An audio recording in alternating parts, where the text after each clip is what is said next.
So, I had a lot of fun shooting this review, but unfortunately I got a little carried away and it ran really long. So, the first video will be dealing with just the transformations, the overviews, and the combinations and things like that. And then the second video will contain just the commentary and opinions, because this is probably going to be the end of my reviews for MMPR Season 1, since I don't have any other MMPR 1 toys at this time. So make sure that when you're done watching one video that you go watch the other video, because it is meant to be taken as a complete package. So, I bought the Deluxe Megazord myself. I got the Deluxe Dragon Zord as a gift. And then I actually acquired Titanus through an unusual set of circumstances. I had not quite turned 11 years old when Power Rangers began in summer '93, and my only younger sister was, at that time, half my age. And so, of course, she did what the younger sibling thing does. Whatever Big Brother does, I'm going to do too. If you have younger siblings, you know how this works. So, I got Megazord, I got Dragon Zord, and then I don't know how this happened, but my sister got Titanus. It's been so long, it's been 18 years now, I can't remember the circumstances, but she got Titanus before I did, which I can't tell you how pissed I was about that. And the only way that I could play with Titanus, actually let me back up a little bit here, I actually got the Dragon Zord after my sister got Titanus. So at that time all I had to work with was Megazord and Titanus. I didn't have Dragon Zord yet, it's kind of weird. But anyways, the only way that I could play with Titanus, since it was very much her toy and she was very much keep your filthy mitts off of this thing, Big Brother, was to play house with her. So what would happen is I'd bring Megazord into her bedroom and she would let me play with Titanus if I played wrong with her dolls and such. And what would happen is I would take control of Megazord and Titanus, and I would play the hero role, you know, putting out house fires and saving damsels in distress and blah blah blah blah blah blah blah blah. To be fair though, those Precious Places sets that she had, and she had a load of them, actually not that bad. Like, even today, they would stand up. The only problem is they had so many goddamn accessories that got lost so easily. I mean, they didn't just have teacups. They had teacup saucers.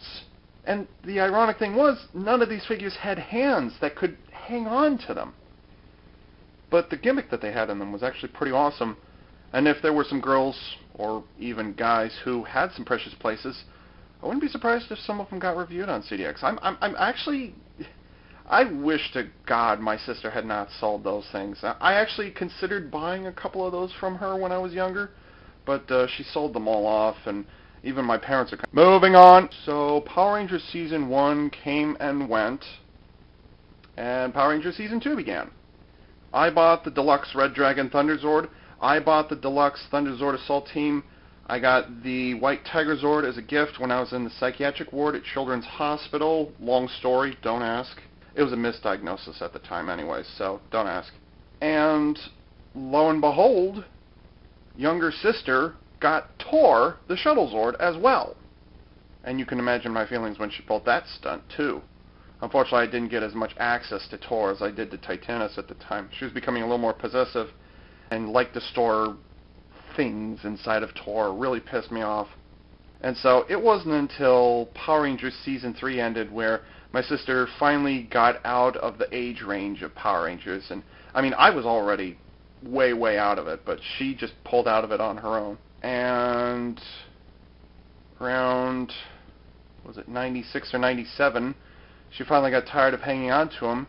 And you know what she did? Clever little sister she was.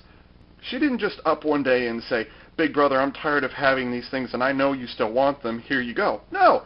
You know what she did? She sold them to me. I had to buy each one of them off of her. I think I spent like $40 on both Tor and Titanus. So, yeah, that's how I acquired Titanus. Unfortunately, except for those times when I was playing with Precious Places and Mighty Morphin Power Rangers Deluxe Power Zords at the same time, my initial reactions and feelings have long since disappeared. So unfortunately, I can't give you the warm, fuzzy commentary that I did with the Dragon Zord and Titanus. My connection to Titanus is distinctly different, but nowadays it is very much my toy, and I still think it is a very important part of the line. Even today, 18 years later, I still really appreciate this toy, and it really is an integral part of the Power Zord system. Now, yes, it is very, very limited on posability. Mid-neck, back of the head, and jaw. That's it. But you know, it doesn't really need posability. Certainly not with something this size. I don't really see where they could have incorporated any extra posability. I don't know if you can call the locomotive front legs articulation. I wouldn't, because it's an integral part of the movement system. So I don't really count that as posability. Although I mentioned earlier that I still wish that the back legs had been able to just, kind of twist up and down. They didn't even have to move forward, backward, or up and down. Just twist a little bit. So at least make it look like the legs are moving up and down a little bit, at least on the front. Let them cycle up and down in a fashion similar to what the front legs do. That really is the only thing that I truly regret, and that I would change if I was given the chance to go in there and play around with it. It's just, he's so static in back, and that's kind of the problem with it. It's, very interesting stuff up here in front, and then it just kind of gets smaller and smaller and smaller, and it just kind of gets boring towards the back.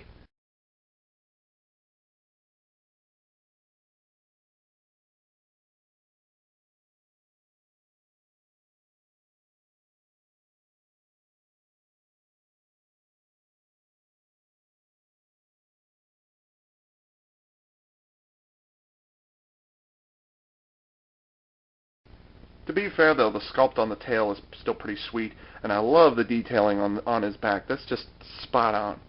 Even if I don't engage the motor these days, it still rolls very, very smoothly. I have no complaints about it whatsoever right there. So, by itself, it doesn't do very much. It can roll around, the legs move up and down by themselves, which is, okay, it's simple, but it's fun. Kind of old school in a way. And the neck and head are a little pulsable, and it's not 100% dependent on the other two Power Zords to define it and make it appealing, because it does certainly have its own appeal by itself. But adding in the Megazord and Dragon Zord is very, very important if you want to appreciate this toy as a whole. But, unlike all other carrier Zords afterwards, this one can stand well by itself. It doesn't have any obvious...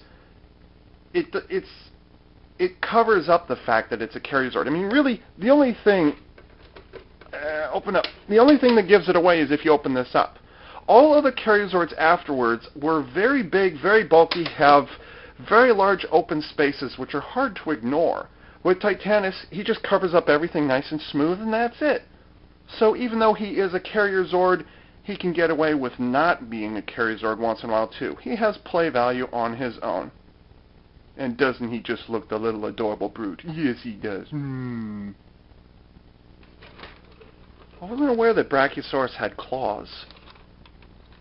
Do I wish that they had not painted this? Honestly, I wish they had just completed the painting. Really, that's the only thing I would complain about here. The decals, even though they are nowhere near accurate to the Japanese version, decals work for me. So, yeah, Titanus, definitely a winner. By itself, it is a winner. And that can be just as important as how it interacts with other toys in the line. Yes, the Carrier Zord definitely gets a pass from me.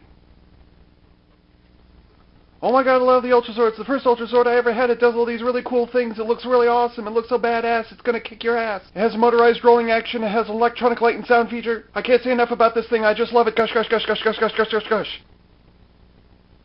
Okay, now that we have that out of the way, there's two big reasons why I put the Ultra Zord on such a high pedestal. Oh, by the way, in Japan, this is known as the Ultimate Daijujin, so forgive me if I slip into that once in a while. The first reason is that, unlike all other 7-part component and on-up sized Ultra combinations, this one is the most cohesive. This one has the most consistency with it. Let's look at this for a moment here. All Ultra class combinations after this one falls into one of two categories. A, the Carrier Mecha, or just Carrier Zord. is so big and bulky that the only things you can really do with the other component mecha is either stick them on the mecha or stick it inside the mecha. And so you can't really tell what's on the inside there. You can't really see how special it is. Things are just stacked on it, and that, it doesn't really do anything. There is no really unique transformation process involved. Or you can go to the other extreme and you can end up with the cluster Megazords, which are just crazy part swapping. Oh my god, there are so many components to this thing, my head is going to explode. You can always go that way. The only exception that I'm willing to allow, other than this one obviously, is the Revolver Tenrai Senpujin from Ninpu Sentai Hurricaneger, aka Hurricane Megazord with Mighty Mammoth, which is a terrible name. They should have just called it the Hurricane Ultrazord and been done with it. Which is actually how I refer to it usually. What's different about these two is you do not just stack things on or inside them. You've got Titanus swapping out the claws and the chest cannons, which, become claws and chest cannons. Should they have done something else? I don't care. You've got the Dragonzord's tail and chest armor becoming, the chest armor and the tail. You've got Titanus here being held onto with a metal chain. It makes sense and looks good to have those chest cannons on there. I mean, chest cannons usually pretty awesome. It makes a lot of sense to have these ridiculously huge claws, these power gloves, as they're called in the instructions, what the hell, attached to the Mega Dragonzord. It kind of sort of makes sense to have the Dragonzord's chest or torso, whatever, sitting down here, even if the sound effects aren't the best, but that's a minor pick. Why the Dragonzord's tail ends up back there, and it's just kind of underwhelming back there, make of that what you will as well. But for the most part, this is a unique appearance, and there is a finality to it. There is nothing further you can do with this. The only hint of we're not getting the whole story here might be the connection points underneath the thighs of the Mega Dragonzord's thingy here. That's it. And then these little tabs on the side of Titanus' legs. And that's it. That's really the only thing you kind of go, wait a minute, you can actually do other things with this? And this also applies to the Revolver Tenrai Senpujin. The Tenrai Senpujin by itself is rather impressive and rather large mecha. And the only problem really that I have with the Revolver Tenrai Senpujin is the Mighty Mammoth doesn't do anything. You open a compartment on the back, and that's it. Yeah, you can attach some Karakuri ball weapons to the Mighty Mammoth, but you kind of wish that you'd been able to attach all 15, 16 to it at the same time like they did in the show, but I digress on that. I suppose that an argument could be made for the Max Ryo, aka the Triceramax Megazord, but I wouldn't really fight that one. That starts to get into the realm of the Cluster Megazords, so I'm going to leave that one alone. It doesn't really fit my book. Now, granted, a humanoid-shaped ultra-class combination is something I've been waiting for many, many, many years. Well, this long. But, and I'm still waiting, but the Max Ryo, no, I'm not going to put that in the same category as this thing, even though there are some unique combinations and transformations involved there. So that's the first reason why I put the Ultimate Daijujin, aka Ultrazord, here on such a high pedestal. That's the first reason. And now the other reason why I put the Ultrazord on such a high pedestal, and actually is the same reason why it is that I do not consider the Revolver Tenrai Senpujin to be an equal, is because of and I brushed on it earlier, the cohesion, the consistency of the design, or rather the design style. Getting back to all of those successive ultra-class designs, you don't really have much cohesion with the design. For me, an ultra-class combination has to be a successful merging of overall appearance, functionality, and the way it transforms. I mean, it has to be the whole package or nothing at all. This is one of the reasons why the Max Ryo gets eliminated as well, is because it has the limb swap system. Well, that's not the only reason, but that is a major reason for it. But, for example, the Thunder Ultrazord, you're just stacking things one on top of the other. There is no connection. There is no visual connection between the Thunder Megazord Sled Mode and Tor the Shuttle Zord, which is just sitting underneath it. It's just one sitting on top of the other. I'm not even talking about how they connect with each other. I'm just saying, visually, if you just sat back and looked at it, all it is 5 mecha sitting on top of another one. That's it. And then the white Tigazord hides on the inside. You don't even know it's there. The same thing also applies to the Zeo Ultra Zords, and I'm including both of them here. You're just stacking things in or on, but visually there is no connection. There's no... I'm trying to use artistic terms I don't understand here. There is no artistic flow between the 5 Zeozords, the Red Battle Zord, and then Pyramida's Carrier Mode. There's just nothing there. It's just you stack them on top and that's it. Now I could go through each and every one of the Ultra Class combos, but getting back to the Revolver Tenrai Senpujin, which is, since I hold it also in high esteem, the reason that I don't think it works as an Ultra Class combination is not because if it had just been the Tenrai Senpujin and that was it, I would have said, yes, absolutely, that is an excellent Ultra Class combination. Now, granted, it only has 6 component mecha to it, well, 5, because it eliminates the Hurricane Dolphin, and it also includes 3 Curry Balls. But, I would have said, if that's the end of the line, that is a good, solid finish to the line. That worked out very well. It's the Revolver Mammoth where things start getting ugly, because much like all of the other Ultra Class combinations, with the Revolver Mammoth, all you're doing is plugging the Tenrai Senpujin into the back, and the Garai Senpujin as well. But you just open up the doors in the back, and that's it. There's nothing from the Revolver Mammoth that attaches to the Tenrai Senpujin, or even vice versa. It's just there. Now, if just by itself, Titanus had not swapped any parts with the Mega Dragon Zord up here, so you did not have the cannons up here on the chest, you did not have the claws, you did not have the chains. If you didn't have those things in there, which you could certainly do, I mean, no one's going to hold you back on that. If you did it that way, the Ultra Zord still looks like a good toy. It still looks like an ultimate combination. Now, you probably would have heard me complain about it just plugs in there and that's it, and it actually would have put it in a tie for first place with the Revolver Tenrai Senpujin. And yes, that's including adding the Dragon Zord bits on the front and back. But still, it would have been just, plopping the Mega Dragon Zord right down into the compartment and back, and that would have been it. That might not have worked. 18, well, God, almost 19 years ago, it probably wouldn't have affected me that much, and I still would have thought dearly of it, and, I still do. But as far as an Ultra Class combination, and I'm not just saying that the cannons and the claws and the chain are the things that make the Ultra Zord such a gem in my eyes. That it's not those 3 things, but it's the overall picture that makes it worthwhile. And by their very existence, a Cluster Megazord can't do that. I mean, the whole reason for calling it a Cluster Megazord is because it's chaotic. There is no sense to it. You're just doing a ton of part swapping. Yes, there is part swapping on the Ultra Zord, but A, there's not that much of it, and B, it doesn't create any inconsistencies.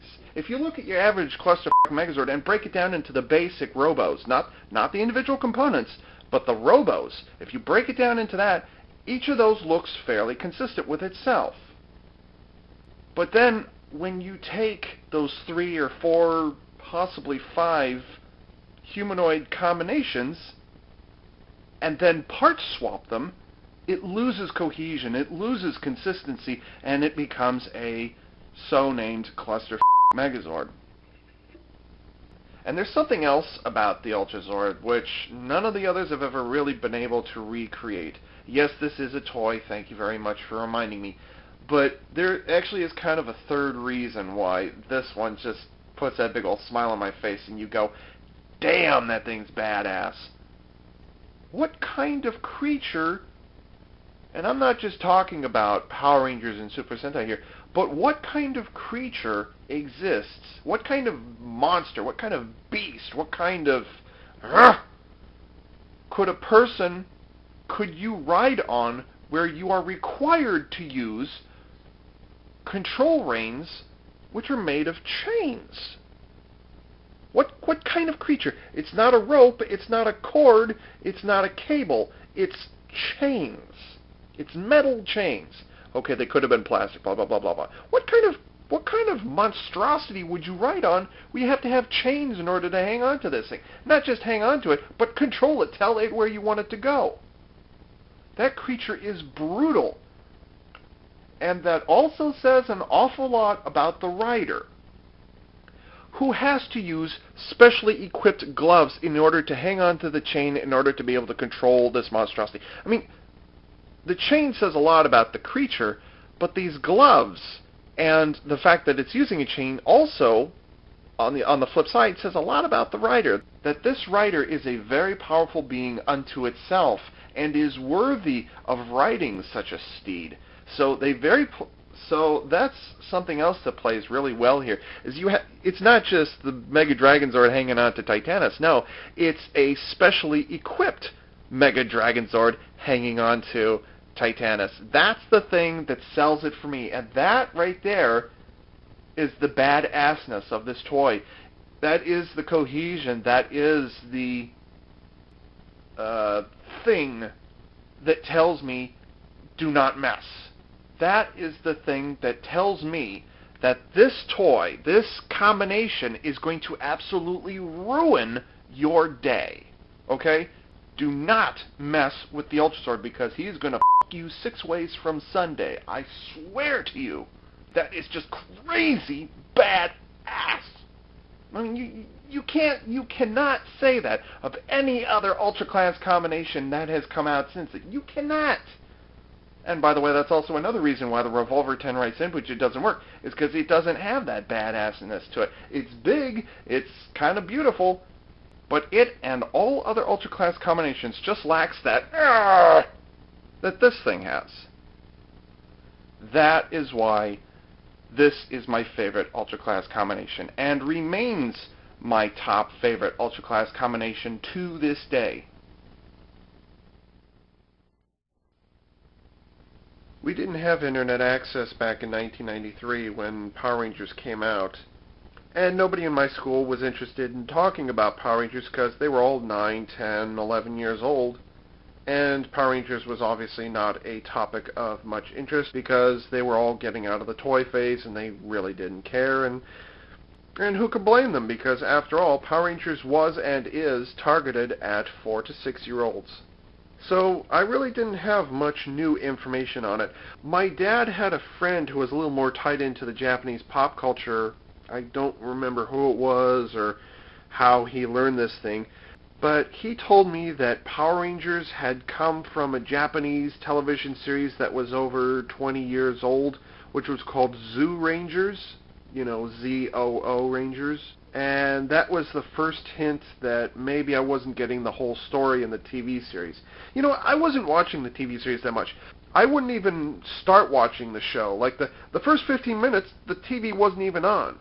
And then I'd run downstairs and turn the TV on just to watch the Megazord battles. You know, that was the only thing that ever interested me, that I had a strong connection to in Power Rangers. Who the hell cared about the characters? They were so shallow. Lord Zed. He was a badass character. Except he got married to frickin' Rita Repulsa. But I'll save that for other reviews. And that was all that I knew about Power Rangers. I mean, I could watch the show, or I could go to a toy store, and that was it. And then there was that one little hint from that guy who said that it's actually from Zoo Ranger. That was it. But at the time, I was also signed up with the then fledgling Fox Kids Club, whatever it was. I can't remember what it was. And so we get these quarterly magazines that would come in that would have advertisements for kid-related movies. Sometimes they'd have toy products being advertised in them. There'd be all kinds of interesting things. And I actually liked getting them once in a while. There wasn't much in it, but once in a while one page would have a little gem in it. So I'm more than a little pleased with myself that I was able to hang on to this after, 17, 18 years. And by the way, Batman the Animated Series, that was another one of my favorite shows. That was a very, very well done show. Anyways, the only reason I hung on to this, it's falling over, is because it had this in it. Oops, it's creased. And I'm trying to kill the glare and failing miserably at it. This is the reason that I would take this to school with me and I'd drool next to it, mind you, not on it, but I would drool next to it as I was eating lunch, or not eating lunch because I was busy drooling next to it. Or it'd be sitting on the nightstand next to my bed, and I would spend many minutes just dreaming, well, daydreaming, and then, actually dreaming about getting these things. These things were just the coolest damn thing, and I could not get enough of it. I don't know how many of you had this magazine, but this was it. This was the start, right here. By the way, I don't know if they had Photoshop back then. I don't think the computers were advanced. I don't know. But anyways, I was really shocked because the Megazord's legs and the pterodactyl's tail looks white here. I don't know how well that comes out. See, it looks white. So I was really, really surprised when it turned out light gray. I was like, that doesn't make a lot of sense. So, yeah, this was the start of this, and then this was the start of my life as a Japanese toy connoisseur. The Lego thing happened many years before, and I knew about Macross and Robotech beforehand too, but I'm getting off topic on that. So I thought I'd just share that final story with you guys. In regards to me actually making these video reviews, I am very sorry that I was not able to get this out in time. Originally, this was supposed to take 1 month. It was a week to make the teaser trailer, and then 1 week dedicated to making each of these and publishing them. And that was going to be it. It's going to be 1 month. These were supposed to be done by June. And here it is, gosh, almost mid-November. And I'm just now finishing it up. All I can say at this point is life gets in the way. A bunch of things have come up, and I won't get into them here. But I will say that you have all been very persistent, and some of you have been not so patient in wondering when I'm going to review the next one. All I could say was, it's coming, don't worry, I will review it. And to them I would say, I apologize for the delay, but thank you for your patience and your enthusiasm and your support. I'm glad that you have such confidence and faith in my reviewing capabilities, even if they do run really long. As always, it is never my intent to shoot these long, that's just how they turn out. On a quick side note, people are always asking me, Ava, can you please review Deca Ranger? Can you please review Power Rangers in Space? Can you please review... Oh gosh, there's so many of them. And I do have the majority of DX and Deluxe Size Transforming Zord and Super Sentai Robo sets. I've got the majority of them. Yes, there are some intentional gaps in there, mostly Geki Ranger, which I don't have any of those. And I don't have anything from Power Rangers Lost Galaxy or Ginga Man. I could go through the whole list of toys that I don't have, but do want, or don't have and don't want, but that would take up way too much time. But the point I'm trying to make is that, yes, I am kind of sort of keeping tabs on which series that people want me to review next, and all I can say is that it's on the list, but I will get to it when I get to it.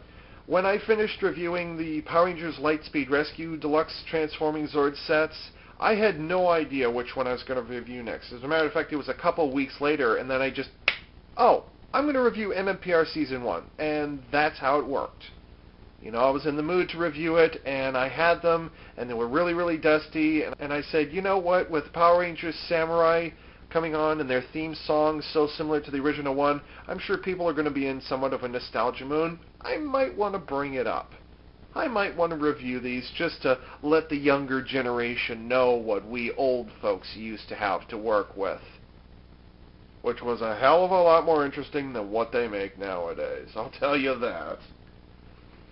So, in conclusion, thank you very much for your continued enthusiasm and support, and I really appreciate the feedback, and I'm really, really pleased that you've stuck around with me for all this time, and that you like the work that I do. It really is good to hear that. And I hope that I can continue to please you and please myself in making these video reviews. Oh, I just remembered, this last video is a co-review, which means that 2 different people are covering it for CollectionDX.com. While I am doing just the video review to be featured on YouTube.com, make sure that you go and watch Christopher Andre's text and picture review over on CollectionDX.com.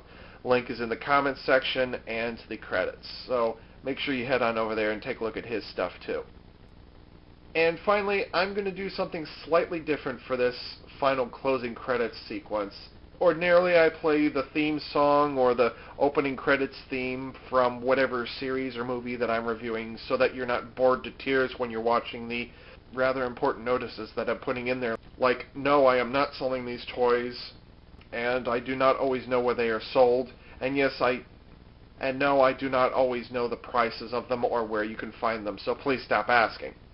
Okay, maybe I don't say all those things, but I do say quite a few of them. Anyways, I found out that the guy who sang the opening theme for Bakuryu Sentai Aberanger did his own cover version of the Mighty Morphin Power Rangers theme song, which I totally knew about when it was published in 2008. But of the 3 versions of the MMPR theme that I'm aware of, this one is by far the best rendition, despite the rather epic English in it. So I'm going to try and draw out these credits as long as I possibly can, because this song is not to be missed. And so, this is Ava Unit 4A for CollectionDX.com, signing off.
The one is hiding in the air. Say no to only use their weapon for